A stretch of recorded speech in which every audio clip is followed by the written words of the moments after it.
明初今天参加了春田美高的夏令营，今天上午的开幕式以后，我们就开始了正式的金融的课程，也很有趣，就是给一些都是13、14岁、15、16岁的这些青少年在讲金融的课，而且都很深啊。那我今天有幸请到了 Frank，Frank 就是今天上午的讲这个金融课的老师。那么我特别想跟他聊的就是他为什么要这样讲这个课，然后包括黄校长的用意是什么样的，为什么要给这些这么年轻的孩子们去讲一些金融的课，也就是春田美高一直在强调的财商的话题。那么明叔也是非常在意这个话题，所以我们今天想请 Frank 跟我们分享一下这个做这个工作的一些个人的体会。OK, Frank, so I just briefly introduced you to our audience. Right. Can you do a little bit more of your Sure. background and why do you start this course and why do you Sure. from what I heard, you have been doing this course for Sure. for some year already. Absolutely. So, as we've just discussed previously, this is not my first rodeo. I've been actually doing this for about 5 years now. Sure. It was never something that was intended in the beginning. I was just like most people that came out of a very good, I guess, educational pedigree. I was a Wharton grad, so I was blessed by that. And that led me to a career on Wall Street, where, eventually I got to senior positions and I ended up breaking away. And I still run my own fund advisory and alternative investments advisory and private equity and hedge funds. But, what it is that with financial success, right, that's somewhat one-dimensional. So if you think about it, there are other things in life sometimes that are more gratifying. And especially when I started to have a family, I realized that there was obviously a need, like in terms of financial literacy for the younger generation. So then the question really became, where do I start? So I first started actually at university. I had a couple friends of mine that were kind enough to sort of offer me a temporary position, and I liked it so much, I just kept at it. And while I was doing this, the president of the SEA, she's a friend of mine, actually arrived completely independently at doing the same thing. Right. So we kind of discussed it, and the question was, hey, can we actually do this younger and younger? And how young would it be where it sort of would be still effective for the kids and interesting for the kids? Right. But at the same time, they would be able to absorb some of the deeper concepts. Right. And so we sort of arrived at it empirically. We didn't think about it as like what it's going to be by analysis. We just did it by step, and we had some younger kids, and we realized they could pick it up, and there we go. This is what we are today. 5 years later, we've got, class full of bright young students looking to learn finance. Right. What was the youngest students that you ever taught at the summer camp? It was actually a sixth grader. Sixth grader. Yeah, but I think the thing is that we also looked at it and we said, listen, I think 8th and 9th grade is probably the sweet spot, because you do get your sixth graders and even some even younger than that. But those folks are usually self-selective. They're the kind of folks that already kind of have an inkling in their DNA that they might want to be interested in business or finance. And from the students' perspective, are they mostly from the local, from my perspective, American schools or the local? Well, that would be the public or natural private case. schools, A lot of folks. or a lot of the kids that I'm seeing Yes. are actually some of them are from abroad. Yes, and Right. so that's the thing. So initially, you're right. It would be naturally that the school's located on the East Coast in Massachusetts, so you'd see a lot of folks from the Northeast, New York, and whatnot. Right. But like anything else, where there is value in what you're providing, and I guess you could say the best feedback is always not from me or from the administration, but it's from the students. So From the by word of students, right. mouth, Right. it was getting around in the Asian communities, and then you start having folks from Canada, Right. and starting folks from the West Coast. Right. Of course, the natural migration would be to our Chinese Right. students. Right. Yeah, I'm glad that you mentioned that this sixth grader was the youngest kid they ever Yeah. taught. Yeah. As my son Nathan is fifth grade. No, I know, it's amazing. And he told me that straight out. Yeah. I don't understand. So that's normal, right? Because you haven't. I've never taught them anything about, the stocks, the valuation, Right. The earnings or, Oh, sure. Oh, sure. As you know, right? I mean, even us as adults being well trained in certain fields, I was an engineer. Exactly. I was actually an engineer before I Yeah. was a finance person. And Nathan shouldn't feel bad. He should actually feel good because he was a fifth grader. He didn't understand. I was a college graduate. I still didn't understand. Yeah, probably Right. he doesn't have a feel, Right. but Right. you're absolutely right. Yeah. I would look back at when or how old Right. I first heard of the term PE or Right. earning or Exactly. season or whatever, right? Right. The long and short, Right. and so Yeah. but in essence, this is a course of finance. Yes. And is, as you mentioned, is almost like a mini MBA type of thing, right? Correct. You're exactly teaching the course that should be taught Yes. at an MBA course Yes. to a bunch of teenagers. Yes. And Yes. Why is that so important? Well, I think that if you think about the way the world works and economies in general, and I'm not going to get too deep into the weeds about it, but the fact is that our world basically lives under those ground rules and whatnot, right? So the earlier you start to understand intuitively what's going on with the world, right, the more natural it is to you to succeed in that world. So you say that a mini MBA, I think that's apropos. I would even say that, we kind of joke that we kind of try to stuff maybe 3 or 4 years of undergraduate finance into 3 or 4 weeks. Yeah. Right. Yeah. But obviously you can't go as deep down the rabbit hole, but what can you Right. do? You can actually teach what is practical intuition and what is common sense.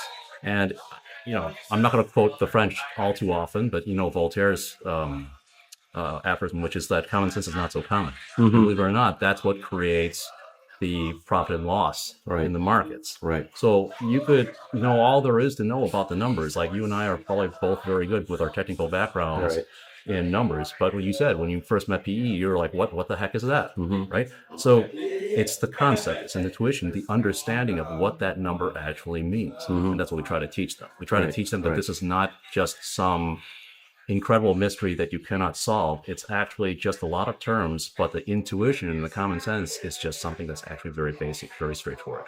Right. The intuition, that's the key. And I especially like the way you asked the questions this morning. You said there was no wrong answer. There is. And, it's not that hard. Think intuitively what it is, right? Correct. So I want to know from your opinion, is the kid's intuition more important or the knowledge or sort of the influence more important? Because, or let's put it this way, a kid who has no financial teaching or background, growing to, university or even after graduation,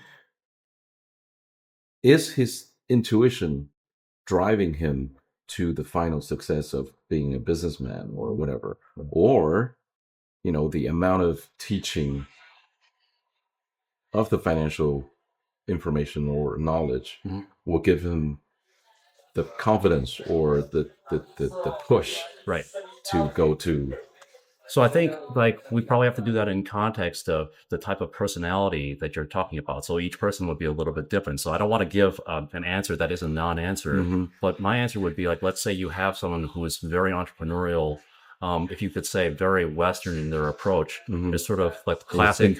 Yes. And the classic person that's let's say you say you're not a very good singer, but you're like, no, I'm going to go on American Idol anyway and do my thing. That kind of person, you probably don't need a whole lot of finance up front. You just need the drive to go all the way to the end, and then you sort of figure out the finance on the way, right? And you hope you don't completely blow yourself up by over-levering or something like that, but that's pretty much it. As long as you stay within the norms and the boundaries, you'll sort of bounce around and you'll figure your way out, right?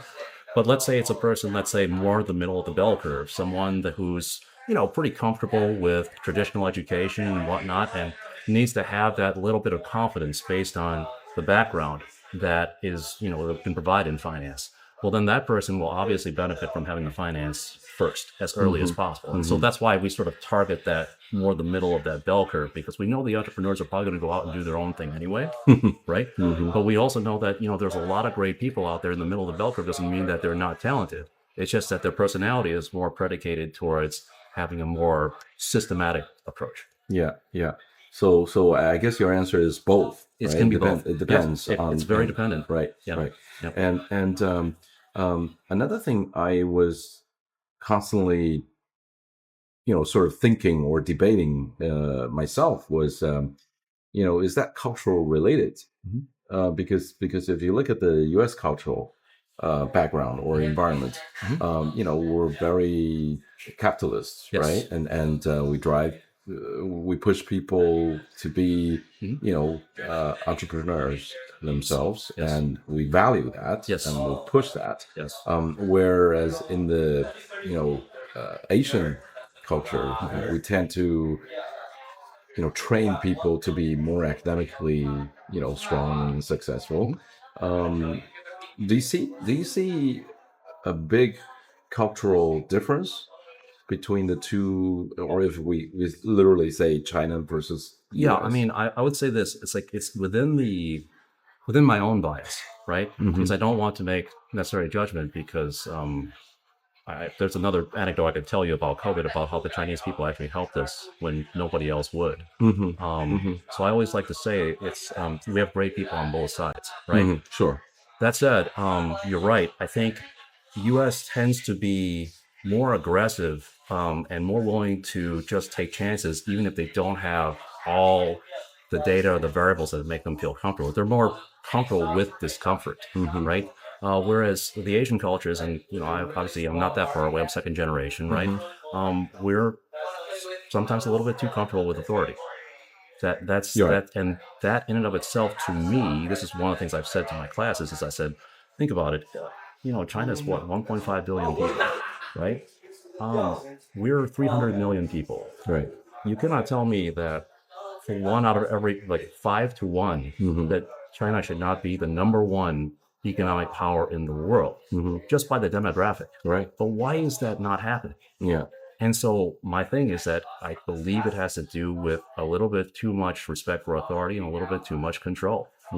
Okay, because what it is that if you just let people innovate, yes, you'll get a whole bunch of folks that just won't cut the mustard. But just by the statistics, like you look at the way the U.S. educates, we're not that high on any of the world rankings for mathematics or science. Right. But yet, where did the Googles and the Microsofts and all the big companies come from? Now, that may change over time, because obviously China's entrepreneurship is really coming up, right? But that's what I mean. It's like percentage-wise, statistics-wise, that's what it seems like to me, is that where we fail in our education is that we're too rigid. We always tell people, no, this is the right way you're supposed to do something in our education in Asia. Whereas in the United States, we're more like, hey, I mean, there is no necessarily right or wrong answer, because the markets are buying and selling all the time. And that's the difference. You let the individual make up their mind. That actually hones their skills right alongside what their strength is. They're just not aware of it. It's just implicit in their education. But the word that you just used, there's no wrong and no right or wrong answer. That itself, I think it carries a lot of value in business. Yes, because that's what entrepreneurs do. That's right. There's no right or wrong. They just go ahead and do it. Yeah, they just feel that their answer is right. They're going to go and push that as far as it can go. And if it does actually work out, that absolutely was the right answer. Yeah. And there was another aspects of the business. We often sort of talk about the book smart versus the street smart. Oh yes. Right. I mean, that's slightly different from, these two kids are both book smart, but one was just, only study the STEM stuff, right? Versus the other one is study all the business stuff, right? And eventually these two kids, or these two types of kids, will probably end up very dramatically different. Yes. Right. Yeah. Versus, what I'm trying to ask is, do you see the traits of book smart versus street smart? Oh, I do see it obviously across the student body in general. And again, this is a US based bias, right? But the street smart tends to do better over the long term. There's more risk to it. There's more edge cases where there's a lot of failures, right? But there's also hyper success that is associated with that. Whereas the book smart is more functional in nature, right? Tends to fit well into, more large organizations where there's a support structure for the specific book strengths that they have. I think when you look at it over time, because I myself was probably one of those cogs in the system, right? But there was a side of me that was entrepreneurial. I always thought about it and wondered what I could have been had I actually taken the risk to do all the things that I wanted to do early on. Yeah, and what it could have been. I mean, I do it now, but I just keep thinking, like, this is classic in finance, right? It's laws of compounding, right? If you figure this out 20 years earlier, what is the rate of return that you're at? How many more zeros do you have to your name? Right. So this is the kind of thing that I think it stems back to why we try to start this as early as possible and get people to see that there's more than just a sort of a straight, systematic, rigid structure. Some people really flourish in that, but then they're not the people that actually develop business. Do you have some good examples out of these summer camps? You've been doing that for how many years? About 5 years now. Yeah, just on and off with Angie. I come in here every summer, and for some reason she still wants me to teach her. But, but do you have some good examples out of these summer camps? Yeah, sure. In terms of school admittance, let's just say, I'm not going to specifically name names, but all the top Ivy universities are represented. I think that if you had looked at those students in general and kind of taken a look at them pre and post, you probably would have said pre, they're like, I have no idea whether this person can reach the top caliber of what's going on, right? But at the end, you see a person that's confident in themselves, knows what they want, right? And because they know what they want, they go find the fit at that university, let's say, and they get the Stanford or the Harvard or whatnot. Now, that being said, outside of that, you're talking about, multiple data points of entrepreneurship, where people simply take a much less traveled path. And I think we discussed this before. I have students in their early 20s that are basically running their own investment banking units. And you would just scratch your head and say, how is that even possible? Well, it's possible because they had the financial background that they gleaned from these classes, right? Or my classes at university. They were willing to ask additional questions on top of that to glean from my experience and use whatever data points they wanted from there. And then they just mixed it with what specific sector that they wanted to go into. And they just kept at it. So it's not to say that it was linear by any stretch of the imagination. They had their days where they weren't sure they were doing the right thing at all, right? But that's also because that's when they would give you a call and you'd talk about it, and they'd realize that, no, I'm still on the right track, and they keep at it. And all of a sudden you see that J curve take off, and they're doing amazingly well. And it's funny because we'll have the same message group, and it has investment bankers, it has asset managers, hedge fund guys, it has these entrepreneurs. And initially you'll see the entrepreneurs will be a little bit quiet because you see the J curve, they're not really doing it, and everybody else is making their money as they go. Well, in about 3 years, it started to reverse the other way. Everybody starts to ask, where's the flow coming from? Hey, can I talk to you? Can I do business with you? Because you've got some really interesting deal flow, right? That can really help my business. So yeah, I would say that if it was only a couple of folks coming out of these classes doing that, I would say that you could still attribute it to luck. Okay. But if you're talking about higher percentage, I'm thinking about it's probably at the absolute top, I'm being conservative, probably 10 to 20% of the people are doing that already. Doing what? Doing their own entrepreneurship or superseding on even the traditional tracks. You're talking about, like I said, if you think about the average college finance salary coming out, I think our school has it pegged at around $65,000 to $70,000 on average, right? We're talking about exit probably double that just to start, right? Just out of the graduation. Right out of the chute, and then even that, it just continues to ramp up. And that's just a traditional track. Whereas the entrepreneurial track, it could be nothing, and all of a sudden you get the explosion. So I'm just saying, like, if that's one metric for how you judge success, and especially in finance, it obviously is, right? Then there you go. It seems like we're definitely on the right track, which is why we keep the momentum up, keep doing it. Yeah. And another thing is, I bet a lot of our audience in China would have this kind of question is, you know, are these like finance knowledge or finance Meet the students when they come in. Do they have no, fun? no, I mean all these knowledge, is that suitable for everybody, or is that still what kind of quality that you need to be looking at before you think, hey, my kids are probably, the right trait, or I would you know say curious, open-minded, willing to accept ideas that are not necessarily conventional, right? That would be the best case. But I would just simply say that, look, it's not about how strong your mathematics is. Think about like what finance really is for 99% of the time. It's, I have a bunch of revenues, I have some expenses, and at the end, I have some profit or I have some loss. Right. What is that? That's all addition and subtraction. Right. A fifth grader could do it, right? Right. But what it is like if you're thinking about, let's say, okay, I'm in a market, right? I'm bidding on something. If I have a whole bunch of bidders on one side, what's going to happen to the price of that item that I'm bidding on? Probably going to go up, right? What is that? Was that from an economics book, or was it just talking about the actual curves? No, but it was common sense. You need to have that. You have that thought process where you're thinking about these things. Well, but look at the quality that you mentioned. Aren't all our kids, when they were young, they all have these qualities? Exactly. They're curious. That's what I'm saying. Pretty much everybody can do it. Right. Yeah, which is why I'm sort of agnostic to it. Where I teach at Providence College, it's primarily a Caucasian Christian college.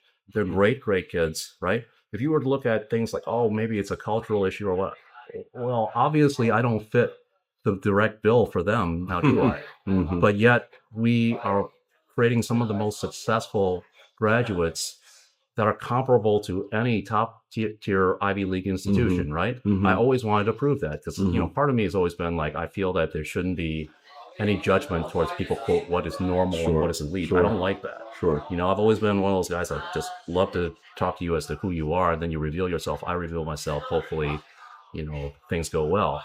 So I feel like that anyone can do it. And that's probably another Americanism, right? Is that we feel that there's no limit to the potential of a child, right? You just have to sort of nurture it. You have a dream. That's right. You just and not try to crush American. it. That's so American. Yeah. Right. So it's that whether it's good or bad, it seems to have worked for a lot of the kids in our stead, and so very happy for them.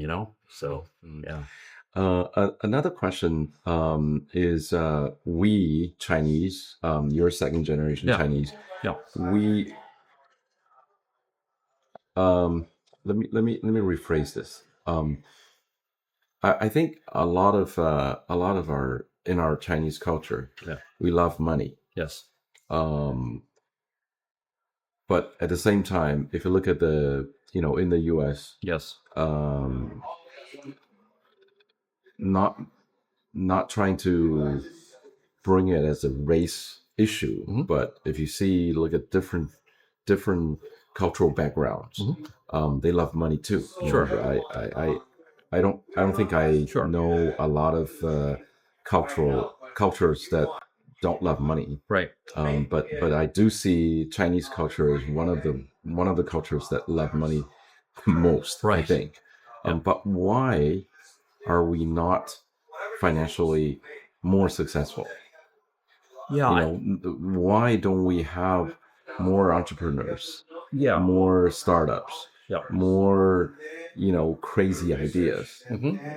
Yeah. Well, again, I think we mentioned the first parts of it. It's the sort of the control and the constriction, the authority that perhaps limits the creativity offhand, or just feels like people feel more at risk when they're doing that when they shouldn't. Okay. It's in the education system. It's in the education system. I think the second thing, though, is I think in America, for the majority of people I know, we tend to look at things from a point of achievement first, rather than money. Like there's a success goal. It's not like we're saying, I want to hit X number of millions of dollars. No, it's like, no, I want to change the world because this is wrong. And I want to go and fix that, right? It gives my life value, right? And it makes me want to get up in the morning. So that's one of the questions I actually asked some of my advisees later on, because that's the other thing that's crazy. It's like, these students sometimes will keep in touch with you. So I always scratch my head. I'm like wondering why is like a 15-year-old good looking guy or girl like talking to a 50-year-old old guy like myself? Like, why are they doing that on a night where they should be out partying and having fun? Because you have your value. Yeah, because they just like to talk. And so, I think like for them, they're always thinking, okay, let's say if I'm going to play football, I'm playing football because I want to win. I want to be the best football player I can be, right? Now, they get to a certain point and it's the NFL draft. Yeah, then the money comes in. Yes, of course, there isn't a person that doesn't like money. It's just that given one or the other, right? And maybe you could see my decision making is that way too, is that, yeah, I needed to make the money when I didn't have it. But once I got to a certain point and it was reasonably comfortable, right? Then I was like, well, what else is there? Like, is the next $100 million, let's say, going to make me 100 million X more happy, right? Yeah. And if you want to go into the economics of it, it's called marginal utility, right? So it's like the law of marginal utility is that the more you get of something, right, that the utility starts to just go away, right? Because you have more than enough to deal with materially, right? Right. And then what else is there, right? The happiness. Yes, the happiness. And where do you get that from? And a lot of times, most people get that from their friends, their peers, their family, right? Their children. And so that's what I saw a lot in Wall Street, as I saw a lot of folks make it materially.